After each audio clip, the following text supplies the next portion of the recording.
Hello, everybody. Thank you for joining in. Thank you for any replay viewers that might watch this later. I really do appreciate it.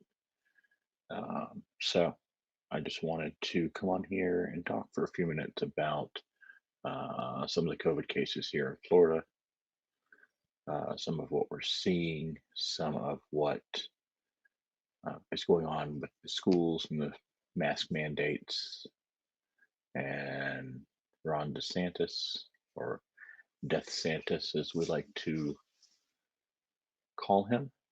Um,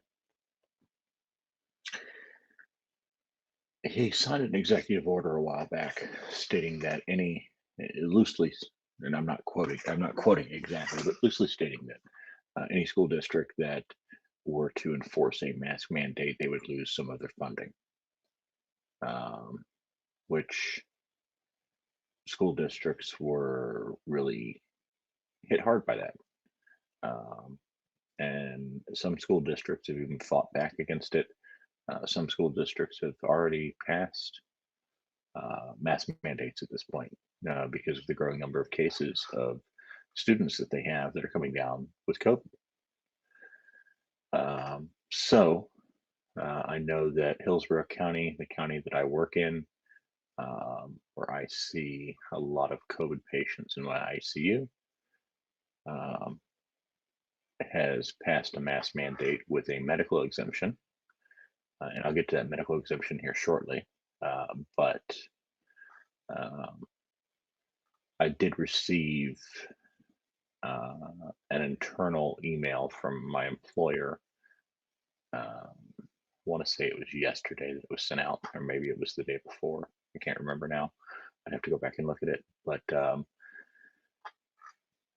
they were stating that um, just within our system, they had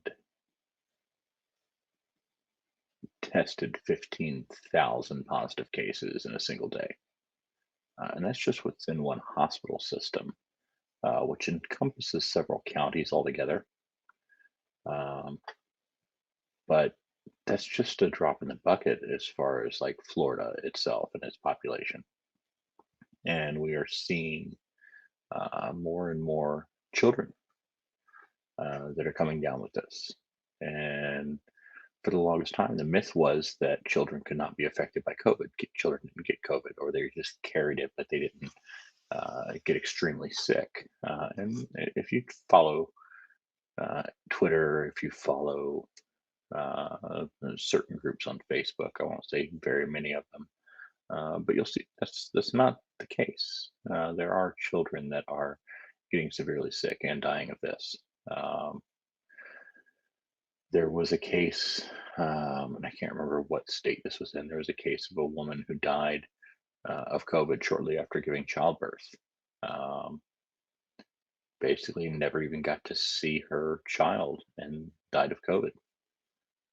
She'd contracted it while she was pregnant. I don't know what the implications of that are for the baby. I do not know if COVID crosses the placental barrier or not. I've never looked into that. I've never had need to look into that.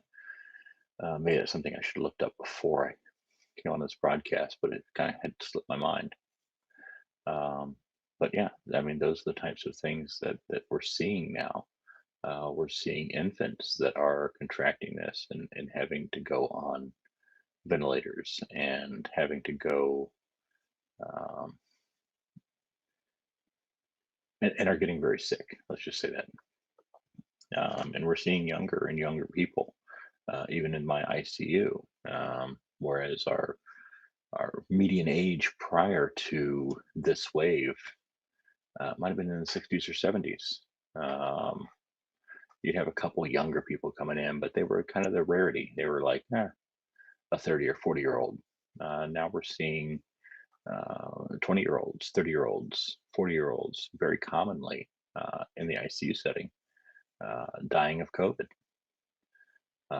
Or if they are getting better, they are going to be living with the ramifications of this for the rest of their lives because they did not want to go out and get vaccinated, because they did not want to wear a mask while they're out in public. And that's kind of what I want to really touch on is the whole mask mandates. Um,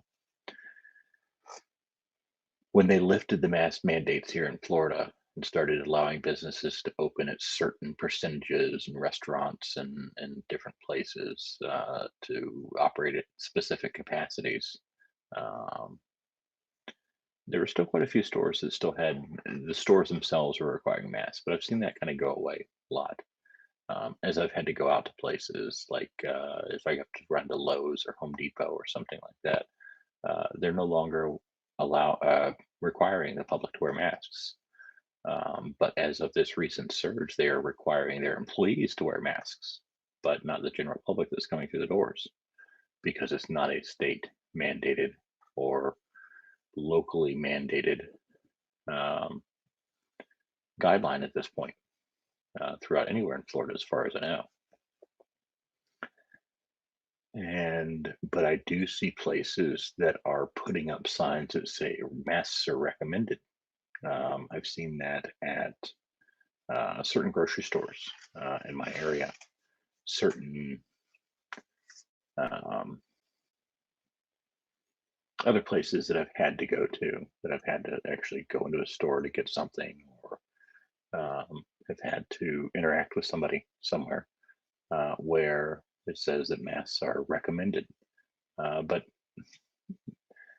many people I see are not taking that recommendation. Many people are not still not wearing masks.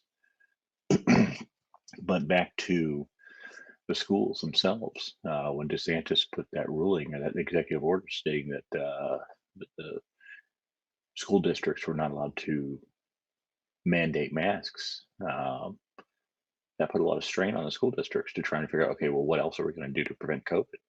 Um, and I'm sure that many of them scrambled to do as best as they could, but unfortunately, they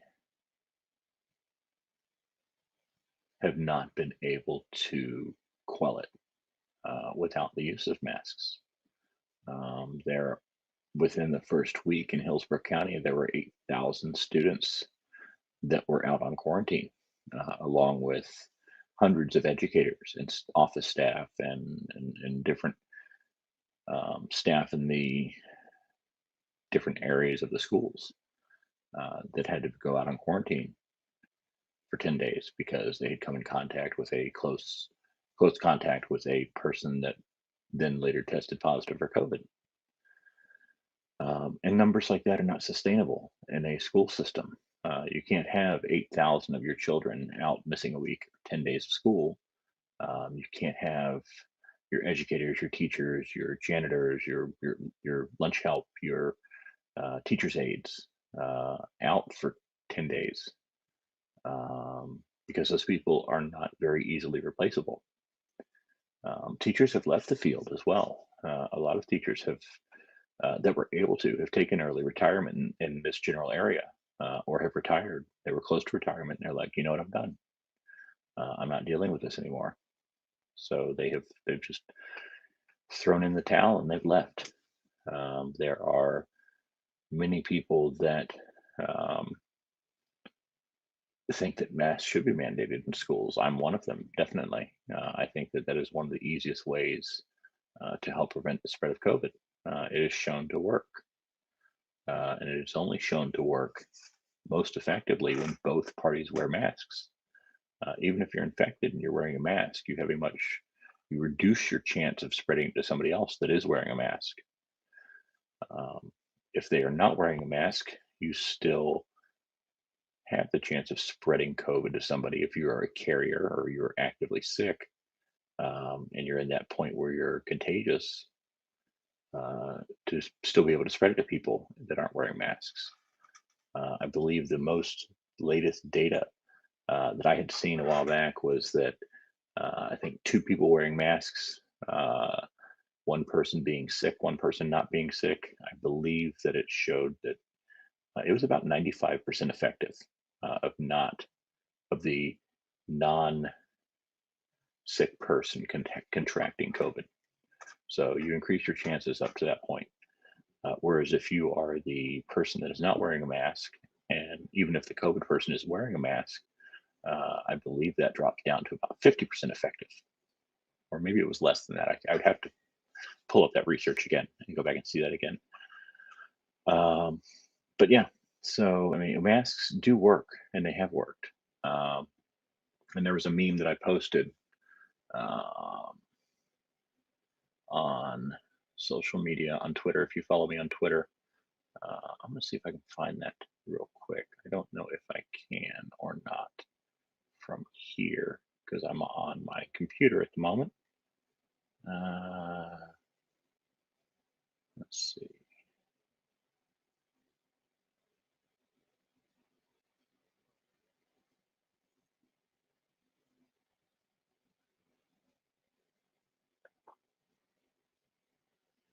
No, I don't think I can access it from here at the moment. But yeah. Um, so basically, it's I'll pull it up on my phone and I'll just show it up to the camera. Um, let's see, where'd you go? Where'd you go?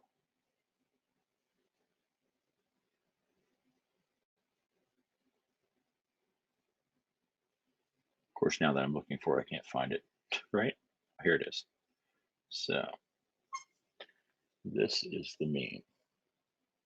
And I don't know if you can see that very well or not. Let me get it back where it says anti-masker drowns after trying out scuba diving. And this is the worst way to show it. I wish I had it on my computer so I could actually show it on the screen. That's what I get for not being prepared. But yeah, um, people out there are totally anti-mask because it's against their civil rights or their constitutional rights or whatever rights they think they have to not wear a mask. It's not about the fact that it's your right not to wear a mask. It's you're being irresponsible by not wearing one. You're being irresponsible by possibly spreading the disease to somebody that may be immune compromised. Maybe somebody that their doctor told them, no, under in your circumstance, um, you cannot get the vaccine. It's those people that we're trying to protect as well. It's the people that are medically unable to get the vaccine. It's the people that are too young, like our children, that are not able to get the vaccine. Those are the people that we're trying to protect by wearing masks. Hello, August. Thanks for chiming in. Yeah, I'm double vaccinated, and I'm actually I was trying to go this week to get my third vaccination because I'm technically immune suppressed because I have a chronic condition for which I take immunosuppressants. So I've been trying to locate a place to go get my third vaccine. Hey, Peter. Thanks for popping in from Colorado. Of course, I'm here in Florida talking about Florida schools and the masks. But yeah, I, um, I think it's still important that everybody wears masks. And I think it's important that our school children wear masks because it's not even about the school's children not getting sick or becoming asymptomatic carriers. It's about them bringing it home to their parents. It's about them taking it home and taking it over to their grandparents' house. Um,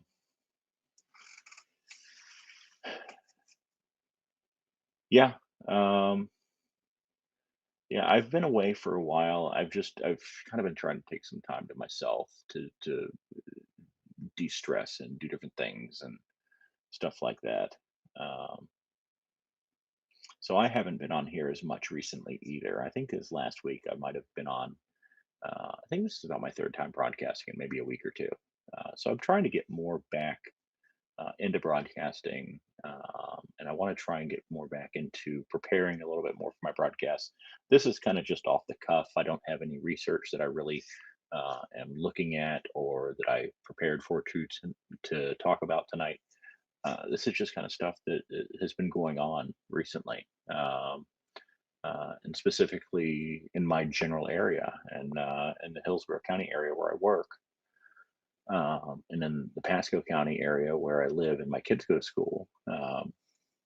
Hillsborough County is requiring masks now, even against the mandate or the executive order signed by um,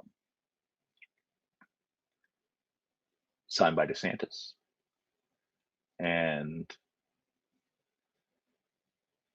Pasco County, where my kids go to school, are still not requiring masks. I'm requiring that my children wear masks when they go to school. And I told them, I said, you have to wear a mask. And they're okay with it. And they do it.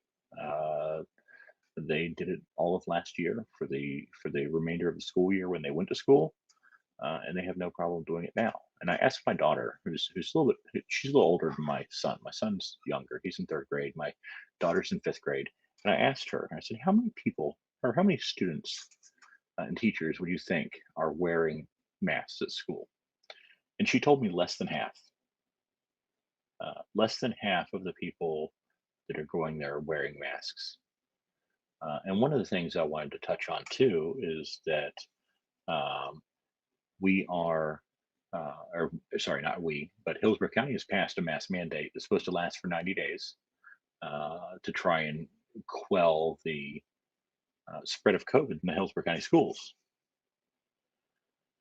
Um, but um, there is a medical opt out option. And I received an email from my uh, children's pediatrician.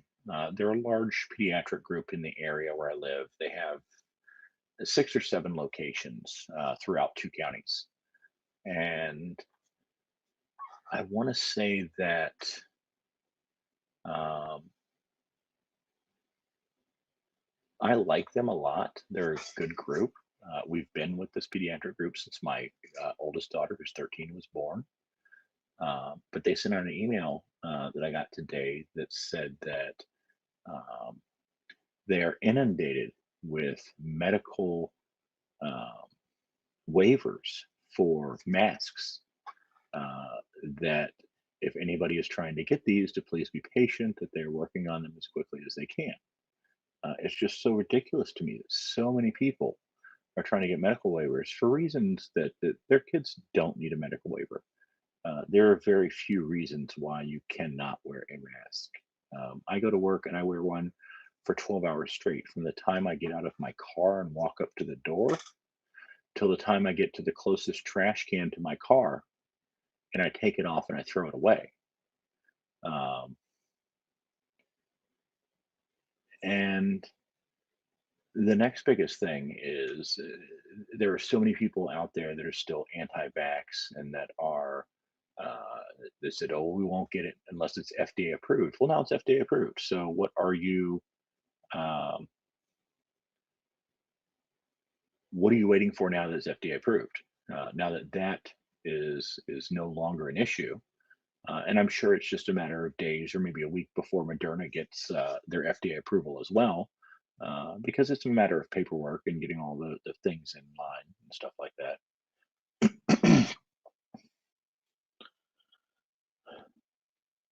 That'd be great, Peter. I would appreciate that. I am glad to reach out and do a potential collaboration. That would be fun. That would be a good thing. But back to what I was saying is, no, what was I saying exactly? Now I've kind of lost my train of thought. Oh, with the vaccinations. Uh, we got my daughter vaccinated. She's 13, so she fell within the age group to get the vaccine, and she is doing. Um, all right, Peter, I appreciate that. Thanks. She did well with it. She felt a little under the weather for like a day after she got her second vaccine, but after that, she was fine. Myself, when I got my second vaccine, it knocked me in the dirt for 2 days, a day and a half, 36 hours exactly. And after that, I was fine. Um, but other than feeling down for a day, it's much less than what I see these people go through on a daily basis when I'm taking care of them in the hospital, and I'm watching them slowly die a lot of times. And part of that, as well, is the fact that families don't want to give up. They don't want to give up hope, even when all odds are stacked against them. They want to give their family member every last possible chance to make it, and I understand that. That's all. That's the human nature in us. We don't want to see our mother or our sister or our grandparent die of this disease. But a lot of times, what we're seeing in these more advanced cases, especially in the ICU where I work, um, is that once you get to a certain point, you've reached a cliff and you've fallen over that cliff. And a lot of times there is nothing bringing you back from that cliff, unfortunately. Uh, Now, I will say that we've had some quote unquote miraculous recoveries. I'm not one that typically believes in miracles myself. I'm more of a science based person. But if you want to call it a miraculous recovery, I'm more than happy with that. Um, but those are few and far between. Those aren't the everyday thing. We do have a lot of people that come in with mild to moderate cases of COVID that do okay, that do well, that their long term um, prognosis is probably a lot better than a lot of other people's. Um, but some of the ones that are very acutely sick that end up in the ICU, that end up on ventilators, that end up needing all sorts of other um, supportive measures to keep them alive. We're just now seeing some of the after effects of that. Some of these people that survived back last year are coming in with severe lung damage uh, after having COVID. They have uh, very serious fatigue. They have very serious lung issues. They are tired all the time because they just can't get enough oxygen to the body because their lungs don't function the way they used to. Um, they have what we refer to in the hospital as COVID brain, where it's kind of like a stroke, kind of like where somebody that if you've ever met somebody that's had a stroke and they're just not quite the same person, it's the same person, but they're just not quite the same. You know what I mean? That's kind of what COVID brain does to people. It kind of leaves them in this fog that yeah, they're still there. It's still John or Jimmy or Susie or whoever it is, but it's not really them. It's not really them anymore. There's something different about them. Something has changed. Something has been altered, and that's part of the disease process of having what we kind of call long COVID. People that end up in an ICU for 18 or 20 days or 36 days or something like that before they end up getting to the point where they get better or they get off a ventilator or they start rounding the corner and they survive through it. But at what cost? Um, I will tell you one of the things that hit me the hardest recently was a patient, basically my same exact age. Actually, I'm 42 years old. He was a 42-year-old gentleman, unvaccinated, that had come into the hospital. He ended up in our ICU. He had been back there. He had been intubated. Or no, sorry, he had not been intubated yet. Um, but one of some people, I want to preface this. Some people say that when some people are going to die, they have this sense of impending doom that kind of lingers over them, and they kind of know, but they don't know how to express that. They don't know what it is or what that meaning or what that feeling is. But I remember this particular patient. The last thing he said to his wife on our, we have a FaceTime iPad that we can take into the patient's room so they can FaceTime with their family members. Uh, the last thing he said to his wife was, "Honey, I'm really sorry." And then he just kind of hung up. That was it. He was like, I think I can't talk anymore. Uh, and he died 2 days later, a day and a half later, actually. Um, but I remember that, and that sticks with me. And you asked me a little bit ago, how am I doing, like mentally, August.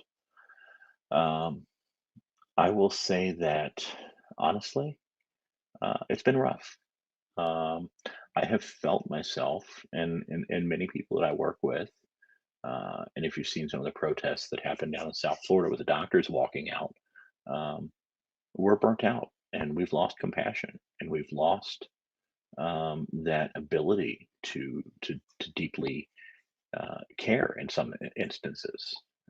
because, like I was talking with one of the other nurses I work with, uh, people have had over 8 months now to go out and get this vaccine. People have had numerous months to get vaccinated and save themselves and save hospital workers from being exposed to this. And we've had many more exposures in the hospital because our rates have gone up. Because we're getting patients that are coming in that may not necessarily be symptomatic. They're coming in for maybe another reason, and then they're there for 3 or 4 days, and they're going for procedure, and uh, then all of a sudden, oh, they have to. Our protocol says anybody that's going for a procedure has to have a COVID test, a rapid COVID test. So they're like, oh yeah, we got a rapid COVID test, you blah blah blah, and all of a sudden they come back positive. Well, how long have they been positive? Were they positive when they came in? Did they contract it while they were there because of whatever reason? Uh, but and they're still asymptomatic, and they stay asymptomatic throughout their course of the hospital stay. So it's those cases that we're seeing as well. So it's not just the fact that people are getting sick of this, um, are getting sick and dying all the time. There are still asymptomatic carriers. And those asymptomatic carriers, like your quote unquote typhoid Marys, can go around unknowingly infecting tens or dozens or even hundreds of people, depending on the situation or where they're going or who they're interacting with or how many people they're around in any given day. Um, and that's kind of the case in schools. Schools are not really designed for social distancing. They're designed to pack 20, 30 kids into a room with a teacher all facing forward, looking at a whiteboard or a blackboard. Um, or if your school's lucky enough and you live in a nice district, maybe a computer board or whatever. But um, I can help reorder everyday items, track the no, I deliveries, said add to your computer. shopping list, or Computer order hush. product. My Alexa is named COMPUTER in this room. I made the mistake of saying that. But yeah, so what I was saying, there there are a lot of um, reasons why people should be masking. There are a lot of reasons why our kids should be masking, and the inability in schools to socially distance correctly, to maintain a 6 foot distance, and to have up to date air filtration systems in every single school across every county, across every state in this country is just not feasible. And that's why kids in every state, across every county, across every school district should be wearing masks, because these other measures that we do know work aren't feasible in a school situation. Distance learning is still an option, and I know that some places are still offering that, but they're not offering it to the extent of where they had closed down schools last year and brought sent everybody into distance learning. Um, so I know that's a challenge, and it's also a challenge for parents that do work. I know a lot of people. There were quite a few people that were out of work because of COVID. But as things had lightened up prior to this wave starting, many people were uh, getting back to the workforce, going back to work, and being exposed to more and more people. Uh, I am um, just really hoping that none of my kids are end up coming down with this because of some other kids' parents that don't want them to wear a mask in their school. Um, and I hope they don't bring it back to us here at the house. And I have an elderly, my wife's grandmother who lives with us as well. If she were to get this, she would die. That is a known fact in my case, because of what I know about her, and because of what I know about this disease process, and because I know how it affects people of her age and her health situation. And that would just devastate us because she's a major part of our family. Um, so I really do hope that more and more school districts in Florida just kind of say screw you, Ron DeSantis, and push forward with mask mandates because that's what's going to help save the lives of children and then save the lives of family members at home when these children end up inadvertently bringing this home because we didn't have mask mandates, because we didn't force our children to be quote unquote muzzled, as some people want to put it. Um, it's not about muzzling somebody. It's about protecting your neighbor. It's about protecting your family. It's about protecting the kid sitting next to you uh, and their family and their grandparents. Uh, I just think that so many people are selfish in this day and age that they can't look past themselves to see what is better for everybody. And I know that there are people out there that no matter what won't get the vaccine, and that's okay. There are people that, for their own reasons, are not going to get it, and I respect somebody that has their own reasons that's not along the lines of the conspiracy theories, like my brother-in-law, um, who does have COVID right now, um, is one of these big conspiracy theorists. I would almost want to say he's QAnon, but I don't think he is quite that bad um, type people. Um, and he's recovering at home. He has a moderate case. He does not have a severe case of COVID, luckily for him, because he's also anti-vax, because he did not want to get the vaccine because of whatever conspiracy theory websites he's been visiting have told him, and whatever podcast by Joe Rogan or whoever the hell else he listens to has told him. Um, but there are other reasons that people may not want to get a vaccine, and that's fine. Uh, But what we need to do is the people that can and are willing to get it, they need to get it. The people that are medically able to get it need to have the vaccine. The people that are um, in high risk areas, the people that are coming in contact with more and more people on any given day, people need to be vaccinated. People need to uh, realize that this is really what is best for the overall um, the overall health of this country, and the overall health of not just the country, but yourself, your neighbors, your friends, your family. Because I've watched what this disease does, and I've spoken to it on a previous broadcast. I think it was probably before HAPS was around. I think this was back when I was still on Periscope, and I might have brought it up on HAPS at one point. But we had a family of vehement COVID deniers told us that basically that their mother and father did not have COVID. Both their mother and father were in the hospital, both with COVID, both tested positive. Um, and then finally, after speaking with multiple doctors, they realized yes, they do have COVID. The father ends up in the hospital, ends up very sick. The mother follows soon after. Father's in ICU, mother's on another floor. Um, Father ends up intubated on what we call a rotoprone bed as well, where it's a bed where it hangs you upside down, so you're laying flat, and then it just kind of goes back and forth like this. It helps mobilize the lungs and opens them up, opens up the uh, airways in the lungs so that the lungs can oxygenate better. He didn't make it. He passed. And shortly after his wife passed, we called the family to let them know. The entire family had had COVID. The family is who brought it home to the parents.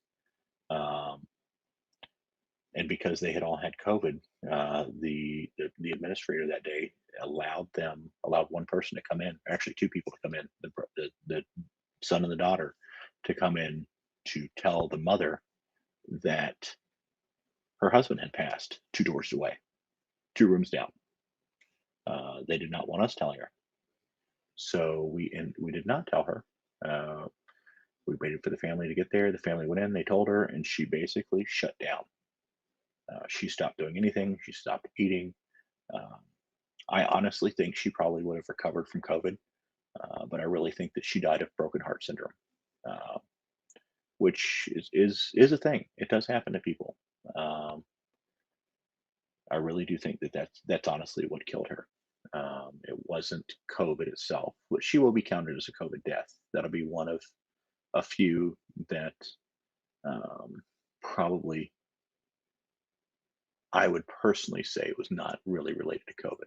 It was more related to something else.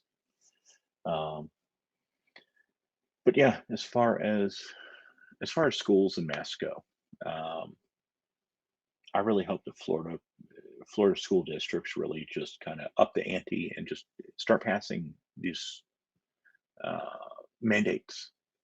And I hope that the doctors that are being inundated, like my children's pediatricians, who are saying they're being inundated with people for forms for medical waivers for masks for Hillsborough County, the doctors are actually doing this correctly and being like, no, you don't meet criteria. No, your child does not meet criteria. I hope that they're rejecting many of these. I hope that they're telling parents that no, you can't just opt out of it medically because there's no medical reason for it. I hope that the doctor's being honest, and that'll probably pissed off some of these parents for whatever reasons because of their political views or religious views or whatever it is. I don't care what your views are. Um, your kid needs to wear a mask if they are physically able to do it. Um, I mean, even to transport a patient down the hallway in the hospital, we put a mask on over top of whatever oxygen apparatus they're using. So if they have a nasal cannula going in their face, just up their nose, they get a mask on over that. If they're wearing an oxy mask over their whole face, they get a mask on over that because we don't want to spread it down the hallway when we're moving them from room to room or from one room down to an exam or something like that. If they have to go get, say, a CT or an MRI or whatever it is that they need to have done, we don't want those people spreading that around any more than possible. So we take as many measures as we can in the hospital to prevent it. And people should do the same thing at home, and people should do the same thing in schools. Um, I really think that this opt out thing is a bunch of bullshit, in my opinion. I think that people are just trying to do it just to do it because they're going to show the system or whatever they're going to do. Uh, I did see another funny meme. Uh, I won't show it up on my phone, but it shows a guy in his Jeep and he has a tag and it says anti-gov, ANTIGOV. And it says, when you're so anti government that you pay extra money to the government to show the government you don't support them. So some guy paid for a vanity tag. This is anti gov to show that he's against the government. Right? I kind of think that that's kind of what a lot of these people are doing with trying to get their kids medically uh, a medical exemption for wearing masks. It's not serious. It's not, or it's not. It's not a real reason. They're just doing it just to do it because they think they can. And like I said, I hope that many doctors are really just saying, no, your kid does not meet criteria. Your kid does not have any respiratory issues that would prevent them from wearing a mask. I really hope that is the case. Um, so, with that, I am going to probably wrap this up. The chat's kind of gone silent, it looks like. I hope some people are still listening. Anybody that might catch this replay and gets all the way to the end here at the 40-minute mark, I appreciate you listening. I appreciate everybody that came in. Looks like there's about 27 people listening. I appreciate that.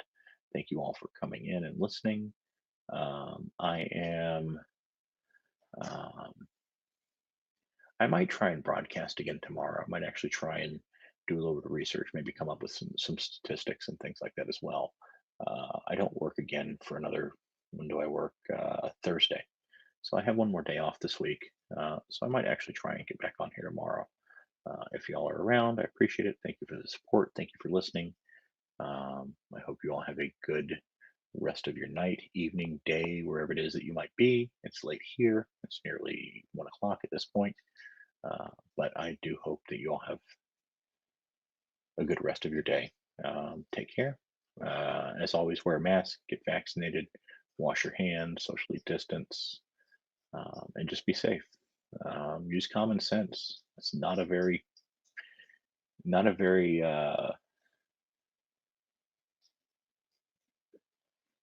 it's a scarce commodity nowadays. Let's just say that common sense is not very common anymore, is it? But anyway, you'll have a good night. Thank you for listening, and I will catch you all later.